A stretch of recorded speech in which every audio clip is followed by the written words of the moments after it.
my name is Jim Brule, and I'm a Magid, which means I'm a special Jewish storyteller, an inspirational storyteller. And today I have a story for you about two brothers. Two brothers, let's call them Sam and Dave. Now, what you need to know about Sam and Dave is they lived on a farm, along with their parents, and it was a huge, huge farm. If you can just imagine fields just going on for what seemed to be miles. And in the center of it all, there was this hill. And at the top of the hill was their barn, because that's where they took everything that they were able to harvest. They lived in a building, in a house, off to the side, not at the top of the hill, but a little further removed.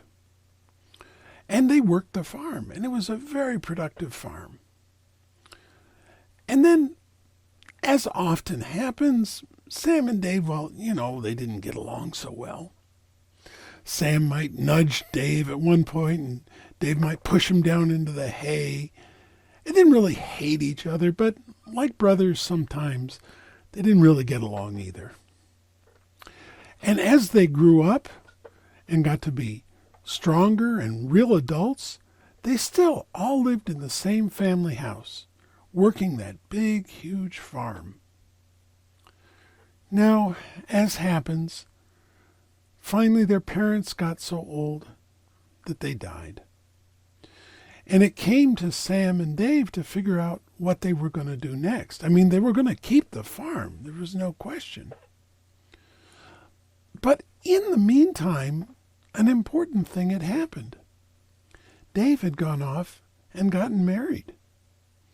And he and his wife and their kids lived in that same family house.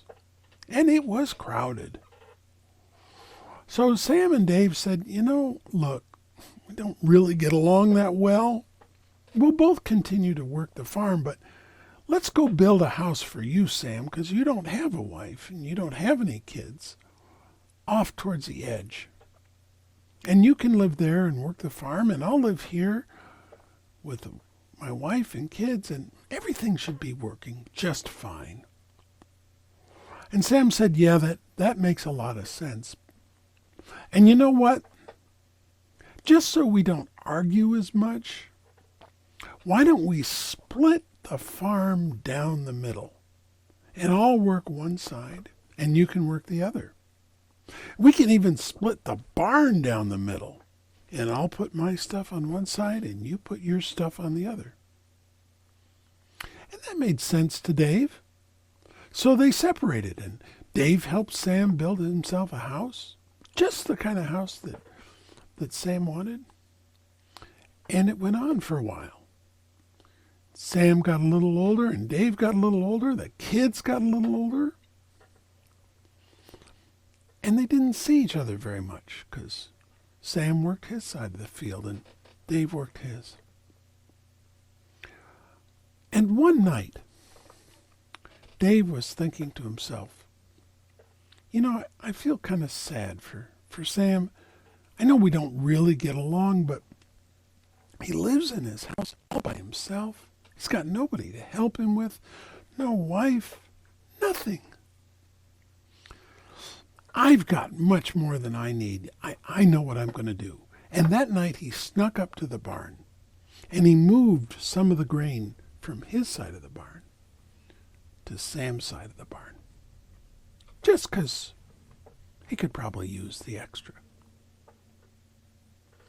Well, the next night, Sam had a similar thought. He said to himself, I've only got myself to feed, and Dave, he's got his wife and his kids. They need much more than I've got. I know we don't get along, but maybe I'll give him some of my stuff. So he snuck up in the middle of the night, and he moved some grain from his side to Dave's side. And Dave got up the next morning and went up to the barn and said, boy, I've got a little bit more than I thought. Tonight I'll move some more over to Sam's side. And you know what happened. Every other night, one of them would go up, and they would see more and more stuff on their side, and they would move it to the other side. If it was on Sam's side, he'd move it to Dave's. If it was on Dave's, he'd move it to Sam. And pretty soon they were spending a lot of time at night moving all this grain back and forth. They couldn't figure out what was going on. Well, as it happened, one night, one of them made a mistake. It doesn't matter who. And they both showed up at the barn at the same time. And they realized immediately what they had been doing. And they realized that they really did care for each other. And they threw their arms around each other and they gave themselves a big hug. And you know what? Dave started inviting Sam over for dinner. Sam started inviting Dave over just to have some brother time together. And it turned out that they were actually a very warm and loving family after all. Now, what you may not know is that in the Jewish tradition, where this story comes from, we say something very special about that barn at the top of the hill. We say that that hill is where the temple was built, because it's where the temple is that we can say we all love each other, and even though we may come from what seem to be two different families, we're all really just one big family, and we should love each other and share what we've got. Thank you.